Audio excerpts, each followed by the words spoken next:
안녕하세요. 오늘 여러분과 함께 좀 깊이 들어가 볼 이야기는요. 바로 예일교회 주일 설교입니다. 에베소서 4장 17절에서 24절 말씀을 다루셨는데 이 말씀을 통해서 목사님께서 주시는 통찰을 좀 나눠보려고 해요. 네, 반갑습니다. 오늘 함께 나눌 이 설교 제목부터가 받고, 벗고, 입다. 이게 좀 함축적이면서도 강렬하죠? 맞아요. 받고, 벗고, 입다. 이 세 단어가 딱 떨어지면서도 이게 우리 그리스도인의 삶에서 어떤 변화, 어떤 여정을 말하는 걸까 궁금증을 확 일으키더라고요. 그렇죠. 단순히 어떤 행동 강령이라기보다는 훨씬 더 근본적인 변화의 과정을 담고 있는 제목 같아요. 네, 그래서 오늘 저희가 할 일은 이 설교를 통해서 옛사람을 벗고 새사람을 입는다는 게 과연 구체적으로 무엇인지 그 핵심 메시지가 우리 삶에 어떤 의미를 주는지 좀 명확하게 파헤쳐 보는 겁니다. 좋습니다. 그럼 시작해 볼까요? 네. 설교 초반에 목사님께서 옛사람의 상태를 아주 생생하게 묘사하셨어요. 에베소서 본문을 가지고요. 네, 맞아요. 마음이 허망해지고 총명이 어두워지고 또 무지하고 마음이 굳어서 하나님의 생명에서 떠나 있는 상태. 이게 그냥 뭐 2000년 전 이야기가 아니라 오늘날 우리 모습일 수 있다는 거죠. 목적 없이 그냥 세상 흐름에 막 휩쓸려서 그 표현이 인상 깊었어요. 생각 없이 그리고 감각 없이 살아가는 모습. 특히 그 감각 없음에 대한 설명이 좀 날카로웠죠. 인생에는 필연적으로 고통이 따르는데 이걸 자꾸 피하려고만 하다 보니까 결국에는 방탕이나 탐욕으로 빠지게 된다. 현대 사회에서는 이게 뭐 여러 가지 중독 현상으로 나타난다는 분석이었고요. 아, 맞아요. 목사님께서 한병철 교수님이나 틴 켈러 목사님 이야기도 인용하시면서 이 고통을 회피하려는 문화 자체가 우리를 좀 피상적으로 만들고 성숙할 기회를 빼앗아 간다고 지적하셨죠. 네. 그래서 설교에서 강조하신 게 신앙이라는 게 고통이 없는 삶이 아니라는 거. 오히려 고통스럽지만 그 안에서 의미를 찾고 영광을 향해 나아가는 삶이라는 메시지가 굉장히 중요하게 다가왔습니다. 그럼 이 옛사람의 상태, 이 어둡고 굳어진 상태에서 어떻게 벗어날 수 있는가? 그 동력이 뭘까? 여기서 목사님께서 하나님의 생명을 강조하셨어요. 근데 이 생명도 좀 구분이 필요하다고요. 네, 아주 중요한 포인트였죠. 우리가 그냥 숨 쉬고 살아있는 이 생물학적인 생명, 이걸 이제 바이오스라고 한다면 성경에서 말하는 특히 하나님으로부터 오는 영적인 생명은 조회라고 구별해서 설명하셨어요. 조회? 그게 왜 그렇게 중요할까요? 목사님의 진단은 이거였어요. 우리가 교회 생활을 나름대로 열심히 하는 것 같은데 왜 기쁨이 없을까? 왜 활력이 없고 평안하지 못할까? 그 이유가 바로 이 조회, 이 하나님으로부터 오는 생명력이 결핍되었기 때문일 수 있다는 거죠.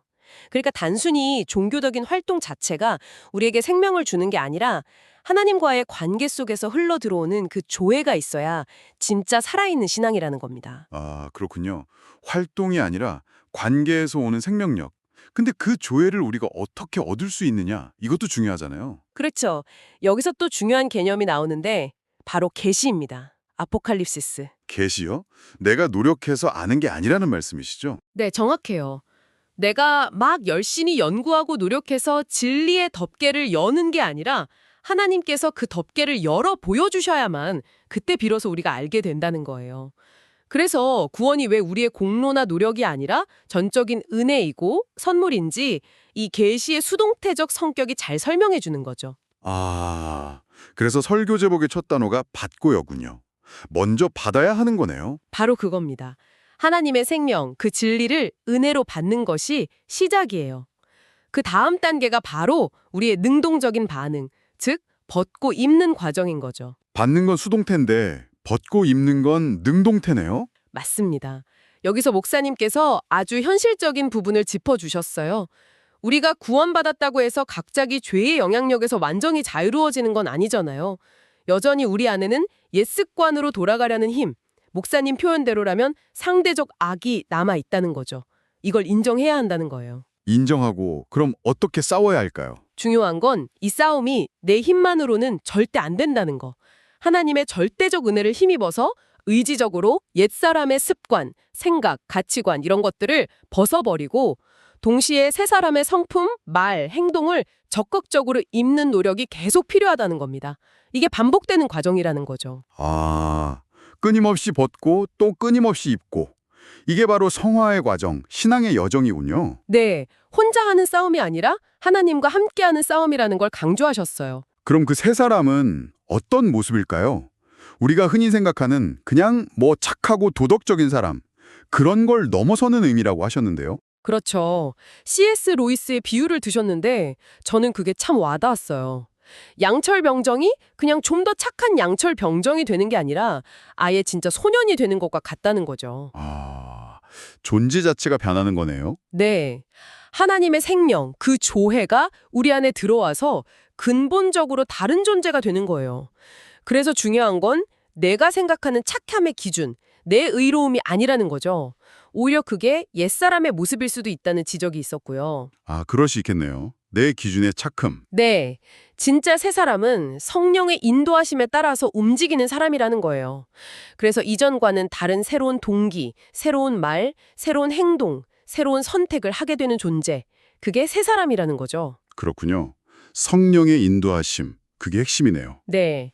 그러면서 목사님께서 이 관점을 교회 공동체에도 적용하셨어요. 아, 교회에 대해서도요? 네. 우리가 교회를 볼 때 뭐 이런저런 불만이나 비판적인 시각으로만 보기 쉬운데 그게 아니라 하나님의 시선으로 보라는 거죠. 하나님께서 당신의 피로 사신 정말 사랑스럽고 영광스러운 공동체로 보고 우리가 함께 세워나가야 한다는 권면이 있었습니다. 목회 경험도 좀 나누셨던 것 같아요. 네, 맞아요. 같은 어려운 환경 속에서도 그 안에서 감사할 거리를 찾고 불평 대신 노력하는 사람들이 결국에는 성장하고 복을 받더라는 실제적인 간증도 해주셨죠. 듣고 보니 정말 이 모든 변화의 시작은 어디서부터일까 하는 질문이 생기는데요. 그 답으로 목사님께서는 회개를 말씀하셨죠. 헬라어로 메타노이아. 메타노이아. 단순히 잘못을 뉘우치는 걸 넘어서는 의미라고요? 네, 생각과 마음의 근본적인 방향 전환, 인식의 변화를 의미하는 거죠. 왜냐면 결국 생각이 바뀌어야 행동이 지속적으로 바뀔 수 있으니까요. 마음과 생각이 옛사람에 머물러 있는데 행동만 바꾸려고 하면 그건 오래가지 못한다는 겁니다. 아, 그래서 엘리야 이야기를 하셨군요. 갈멜산에서. 네. 하나님과 바알 사이에서, 하나님과 세상 사이에서 더 이상 머뭇거리지 말라는 외침. 이제는 온전히 하나님 편을 선택하고 옛 세상의 방식과 가치관을 단호하게 벗어 던지라는 강력한 촉구가 담겨 있었습니다. 정말 오늘 이 설교 말씀을 쭉 따라와 보니까 그리스도인으로서의 변화라는 것이 참 역동적인 과정이라는 생각이 듭니다. 그렇죠. 단번에 완성되는 게 아니라 하나님의 은혜를 먼저 받고 그 받은 은혜의 힘으로 끊임없이 옛 모습을 벗고 또 성령님의 인도를 따라 새 모습을 입는 과정. 정말 치열하지만 소망이 있는 여정인 것 같아요. 네. 때로는 넘어지고 지칠 수도 있겠지만 이 과정을 포기하지 않고 계속 나아갈 때 하나님께서 우리를 그분이 원하시는 온전한 사람으로 빚어가실 거라는 약속이 있으니까요. 맞습니다. 이 여정 자체가 은혜이고 또 그 끝에는 영광이 기다리고 있다는 거죠. 자, 오늘의 이 설교 말씀을 들으신 여러분께서는 어떠신가요? 지금 여러분의 삶에서 구체적으로 벗어버려야 할 옛사람의 모습은 무엇일지 한번 떠올려 보시면 좋겠습니다. 그리고 동시에 하나님의 은혜 안에서 내가 새롭게 입어야 할 모습은 또 무엇일지 한번 조용히 생각해보는 시간을 가져보는 건 어떨까요? 그 치열한 선택과 반복의 과정 속에서 분명 하나님의 도우심과 인도하심이 여러분과 함께 하실 겁니다.